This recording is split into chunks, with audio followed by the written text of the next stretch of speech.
Morning, everybody. I see my panelists are coming on. First on the stage is Adele Hattingh. She joins us from the JSE. She's part of the primary markets team looking at the business development for exchange-traded products, essentially. And then my colleague from STANLIB, Karabo, who heads up investment compliance at STANLIB. Let's take a seat and maybe have a more comfortable conversation. I don't think we're going to go the route that Johan sketched out, where you have to listen because you're afraid of what's going to happen. We're more going to have a conversation around what's possible in the South African market, what are the new developments that are going to keep you abreast in order to have an informed conversation with your client. And I think the previous session teed it up quite nicely. They touched on actively managed certificates, actively managed ETFs. We're going to chat a bit about how the index landscape in South Africa has changed from a JSE perspective specifically, and then I'm going to jump into a couple of quick industry topics that are quite hot at the moment, and I'm going to ask Karabo for his opinion on that. So my panelists, we had a bit of a briefing session, and we spoke about questions. So you're only going to get half of those questions. The other 50% is going to be off the bat, so hopefully you're ready for them. But let's keep this interactive.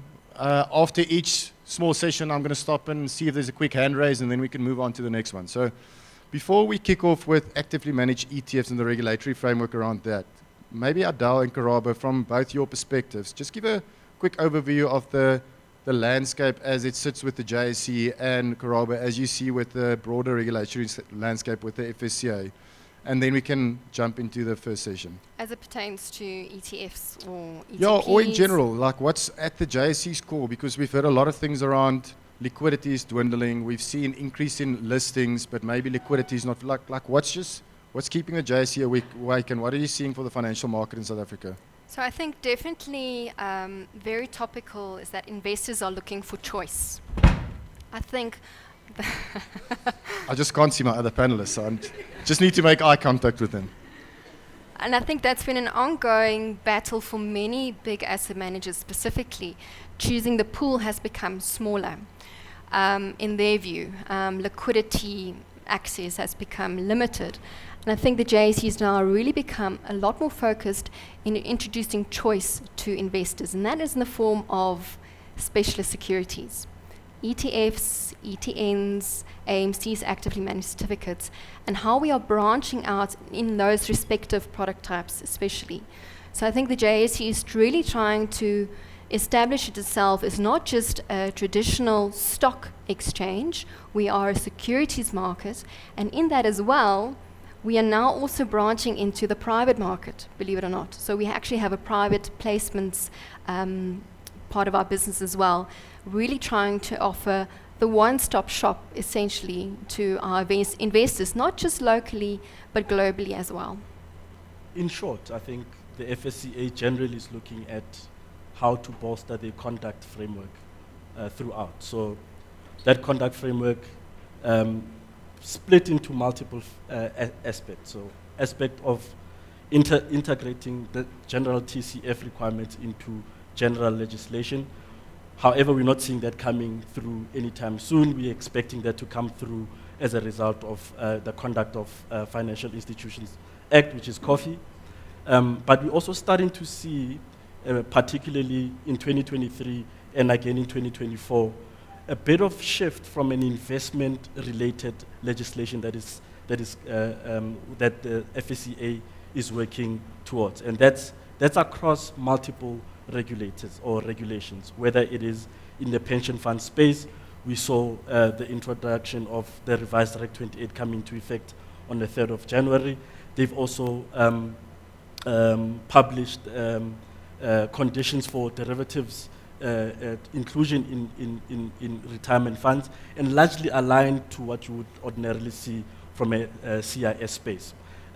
On the CIS space, we expected that there would be new legislation around product disclosures that has been put on the back burner, and for obvious reasons. I guess I'll preempt you now, is that if you look at what is currently happening, there's a unique case in the SA market around regulatory arbitrage, where you expect regulatory arbitrage to be between one jurisdiction relative to another. Here we've got regulatory arbitrage between one piece of legislation relative to the other piece of legislation around disclosure. So if you look at disclosure as a topic in itself, so if you, from a FAIS perspective, there's General Code of Conduct for FAIS that touches a little bit on disclosures around performance, around the do's and don'ts, illustrative marketing and so forth. And you've got a well-established, well-oiled machine within the CIS space, which is Board Notice 92, that is more descriptive in terms of what the do's and don'ts when it comes to disclosures. So where the regulatory arbitrage comes into place is that when you look at model portfolios, our previous colleagues were speaking about model portfolios just now, is that in a model portfolio, you set up a model portfolio today, but in your fact sheet, you've got performance for the past 10 years, you know. Would that apply in the normal CIS space? I can tell you that's not going to apply because previous cases has shown that the regulator has clamped down on cases like that. But it's at the strength of the regulatory regime that exists. That's why we're seeing that from a disclosure marketing perspective, that piece of legislation going into the future is going to be harmonized, because by now we would have expected the CIS space to have revised the marketing and disclosures element, and they took a backseat on it so that that harmonization can come into place. Which means then from a model portfolio perspective, from an advice perspective, we're going to start seeing those converge into one big piece of legislation where there's an equal playing field amongst everyone. Because again, if you set up shop in January, but you've got past performance for the past 10 years, what do you say about that performance? And how do you position that to your investors? And that's something that we expect to happen going into the future. So Karabo, my takeaway there is the FSCA and general regulation in South Africa has become less restrictive. So we've seen an increase in the offshore limit, we've seen the introduction of more derivatives allowance, we've seen additional instruments. But if you want to do that, you need to increase disclosure and increase your regulation in order to ensure that the client that is on the other side is getting the right advice into the right product. So I think sometimes it feels like an additional burden from a compliance perspective or disclosure perspective, but it's actually there in order to play in this field that is a lot wider than it was 15, 20 years ago. Yeah. So it should actually be encouraged because it does allow you to differentiate yourself by utilizing all the tools to your disposal. So I'm going to give you a bit of a race, Karabo, then I'm going to jump to Adele. On actively managed ETFs, and we heard about it earlier, and it sometimes sounds like a bit of a, when I heard it for the first time, it's a bit of an oxymoron because I associated ETFs with index tracking, and now you're bringing active to it. So the JSE's been on a journey around listing requirements for actively managed ETFs. You announced last year that it can happen. Maybe just give us a quick update on where you are, what is the regulatory framework, have you seen applications, can you or can't you say if you've seen applications, just not once, and what is the JSE's projections on actively managed ETFs in the future? So you want the crystal ball? As clear as it can be. Yeah. So maybe if I go back and just try and lay the land how we came about with actively managed ETFs, it was really an answer to local demand and also what was happening locally, globally rather. And Debbie was talking about the proliferation of active ETFs specifically. So the JSE, through quite a lot of consultation locally and having conversations with global experts as well in the active ETF space, have been able to design a set of requirements that could ultimately address some of the very topical concerns that are often associated with active management. And this is particularly for the issuer. So in the traditional space, the ETF, the passive ETF structure, we require that all the constituents of the ETF is disclosed on a daily basis. Disclosure, you're providing information to the investor to make an investment decision. He can see the bells and whistles. Now, within the active space, as you would probably all know, there's a real drive to protect the intellectual property behind the active strategy. You don't want the risk of a competitor replicating what you ultimately offering your client, or even getting your client to replicate what you're trying to give them. And that was quite a big concern, especially in the US. So active ETFs are not a new thing. Actually, the first active ETF, I think, listed in 2008. And for a large degree, I think it just ticked over. And again, those requirements also stated that everything should be published. All the constituents, everything, the warts and all. And because of that, I think the active markets didn't really pick up traction as was hoped for. Then a big change happened in the US, where they ultimately allowed for, I want to say, delayed disclosure, or almost non-transparent or semi-transparent versions of these ETFs. In that way, protecting the IP that an asset manager would particularly be very guarded over, but at the same time still providing the investor with information that he or she needed to make their investment decision. And once this change actually came into effect in about 2019, we saw a huge take-up in active ETFs.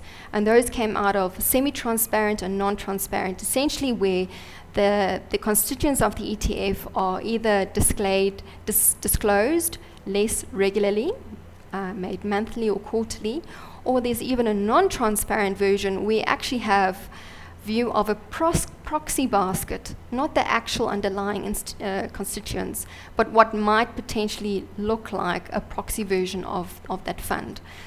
And to a large degree, the South African market took a similar approach. So we offer our issuers, our active ETF issuers, the opportunity to disclose everything, all the constituents, how the fund essentially is constructed.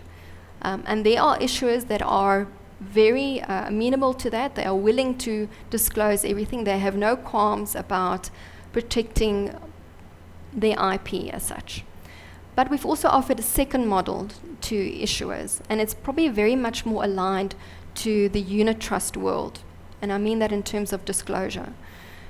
What made this really, really tricky for JSE is because we are a public market, we have to make sure that there's information out there, that the investor is empowered with enough information, again, to make his investment decisions.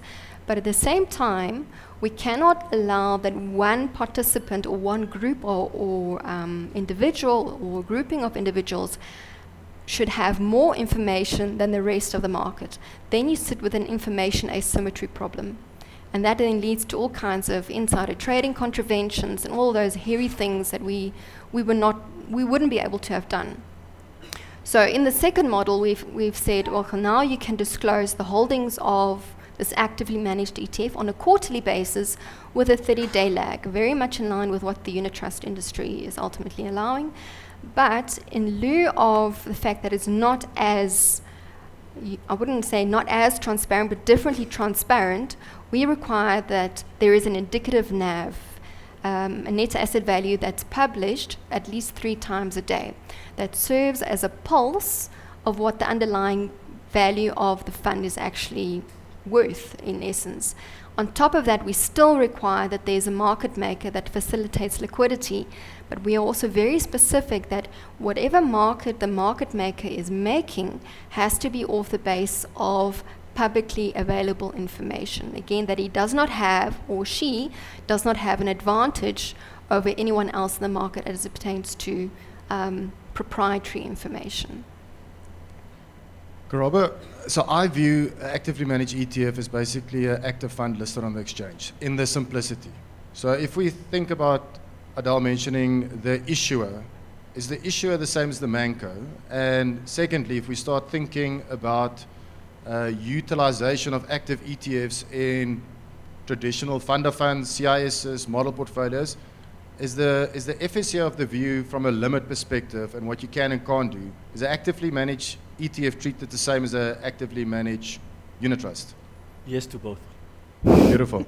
I wanted to say we're going to go into like speed debating now, where you're going to get 30 seconds to a minute to answer your question, because we need to go through things. Yes to both. The manco remains the issuer of ETFs. Active ETFs, same equal footing as normal ETFs and normal CISs. they are regarded as collective investment schemes, so 20% on a CIS and up to 70% in a fund of fund. So in my mind, the only thing is changing. You're moving the shop. So you're moving the shop from the Manco and the LISP to on exchange. And I see a couple of benefits, but also drawbacks to that from a development perspective. And I'm giving my 2 cents on the previous session here. I think the South African industry is heavily intermediated, and those intermediaries are normally plugged into LISPs or Mancos for their operational setup. Run models on a single portfolio, on a single platform, get the reporting from a single platform. So I think if we can shift a seamless integration between exchange and LISP so that products can be bought side by side, then actively ETFs have got a way to go. And the second thing is, you don't differentiate in the product, you differentiate on where you buy. And the problem historically with LISP is they are, as much as you can buy, they're still gatekeepers. They've got a approved list, they've got a justification to bring your products, and I think Narina mentioned around, especially smaller active funds. If you go on exchange, it's open architecture. Anybody can go and buy it. You don't need to ask somebody, please can you show my products to the clients. It's there. In terms of, let's move over to actively managed certificates. Again, it was mentioned earlier. What's the, Adele, from a regulatory perspective, what's the difference between an active managed certificate and an active managed ETF, given that both are listed on the exchange? So in simple terms, the ETF is a fund and the AMC is a note or debt instrument. So the formal definition of an actively managed certificate is it is a non-interest bearing certificate issued by a bank that offers exposure to a portfolio that is discretionarily managed. So if you think of it, and we only allow banks to issue AMCs, and the reason for that is that there is a credit risk exposure to the note. So it's off the issuer's balance sheet. Now the bank would issue the note, and the note then ultimately promises the performance of an actively managed portfolio, not a CIS fund, a portfolio. And that is then managed by an independent investment manager with a Cat 2 license. What I think makes AMCs particularly interesting is that you're now able to list again an actively managed instrument on the exchange, but without the concerns around Cisco and all the limitations surrounding Cisco particularly. Because this portfolio that's managed by this investment manager is not bound by any limitations that you would find in Cisco, you also have scope for a lot of customizing of the portfolio. There are limitations from the JSE's perspective in that we do require that the underlying within the portfolio is still sufficiently liquid. You cannot just put anything in that portfolio. We do have limits as such. So listed securities on recognized exchanges, global exchanges, is permissible. Commodities, we also allow derivatives with a limit of 10%. And then we all have a very open-ended comment at the end, and any other assets acceptable to the JSE. So, I mean, that's the reg team's responsibility. That's the loophole. Yes. And I leave that problem to them, it's not my problem. But essentially, this flexibility allows for an investor now to have really interesting exposure to probably assets that they probably wouldn't have had access to, and probably a volume that they probably wouldn't have had they maybe gone the more not going to say more regulated, but the differently regulated route of a CIS. The other thing to consider with an AMC as well is the fact that the makeup of it and the construction of the AMC offers a great deal of efficiency. So ultimately, you're able to get an AMC up and running fairly quickly. You're not stuck with a whole lot of regulatory red tape that would typically be associated with establishing a CIS fund. So that's that benefit. I think that's really interesting. In particular, if you think for a portfolio manager, boutique asset manager, that's a Cat 2, he's now able to design, with the help of a bank, a solution for their client that is accessible on through a broker's platform, essentially trading platform. But the fact that it's really quick and easy to access, I think, is the real thing. Plus, you can now service multiple clients through a single AMC. You don't need to go and establish a single portfolios for all your individual clients. And I think that really takes the headache out of managing, a plethora of investors. Great. Karabo, AMC versus active managed ETF within the SISCA framework, fund of fund, normal CIS, model portfolios, maybe even Reg 28. What are the limits and what are the differences? So, Reg 28, fine. Model portfolios, fine. Normal CIS, not fine. The FSCA in 2014 issued a guidance note around the usage of actively managed certificates and basically said that they are a means of circumventing provisions of SISCA. Hence, they were not allowing that in CIS funds. We did reach out to our trustees as well as the FSCA, and I think that position still stands. It might change with the rewrite of Board Notice 90, but we don't know. And just while you were talking, so AMC is basically an actively managed note, and an ELN is like an index tracking note, essentially. Yeah. So, but ELNs are allowed in CIS. They are allowed in the CIS, so because there's a specific provision in Board Notice 90 that allows for exchange trade equity-linked notes, that it needs to be fully funded, it needs to be issued by a bank, and it needs to be the underlying needs to be a recognized index. So that would be covered in the case of ELNs, but not so much because the underlying is actually a portfolio. It's synthetic, yeah. It's a synthetic portfolio, and that's what the regulator is frowning upon. Yeah. Perfect. Adele, in a minute, index harmonization is an announcement JSE made last year, start of this year, around proposed index changes. Just quickly, what is it about and what's the objective or the outcome that you intend from a JSE perspective? I think the bottom line is we're trying to remove duplication and we're trying to allow for consistent treatment of companies within an index. And what I mean by that is with this index harmonization is we are now looking at one broad-based market cap weighted methodology where all companies are treated consistently in terms of the free float calculation. This is getting very technical, I realize. And then the second thing is, as I mentioned, we're trying to reduce the number of indices that are similar looking, similar performing, well, not performing in terms of the construction, but that potentially have overlap. So as an example, what we're doing is we've got the vanilla index, and when I say vanilla, let's call it the capped all share index. And you've got the SWIX capped all share index. For all intents and purposes, it's the same thing. However, in the vanilla index, you've got a couple of companies, 4 actually, who are treated differently in terms of their free float exposure. And in the SWIX index, you've got the same companies, those 4 as well, that are, their free float is treated in terms of the straight registers free float calculation. What we are now doing, we're taking the vanilla index and the SWIX index, we are harmonizing it into one. We're saying we're keeping this one index, but we're only allowing for one index methodology, and that is the SWIX index methodology. We're not using the label SWIX anymore. We're saying we're using the methodology, but now essentially it's a vanilla index that looks like a vanilla index, but it's basically constructed using the SWIX methodology. So essentially, 1nvest has got a top 40 ETF and we've got a SWIX 40 ETF. In the future, the underlying benchmarks are going to become the same thing, so we're going to amalgamate and have a single fund. Yeah, but so using the SWIX methodology, yes. Perfect. Karabo, I'm going to throw out one of the last questions, which I think is quite contentious, and it's been murmured in the market for multiple years, is around taxation within unit trusts. And that's always been not tax in the unit trust, it's only tax when you sell or buy the unit trust.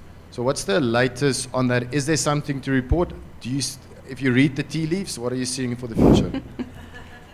Yeah, I mean, towards the end of last year, Asisa brought us into a room to discuss possibilities if this is coming or not coming. Our view is that it's coming. It's coming thick and fast. I mean, it might even happen in the next budget speech.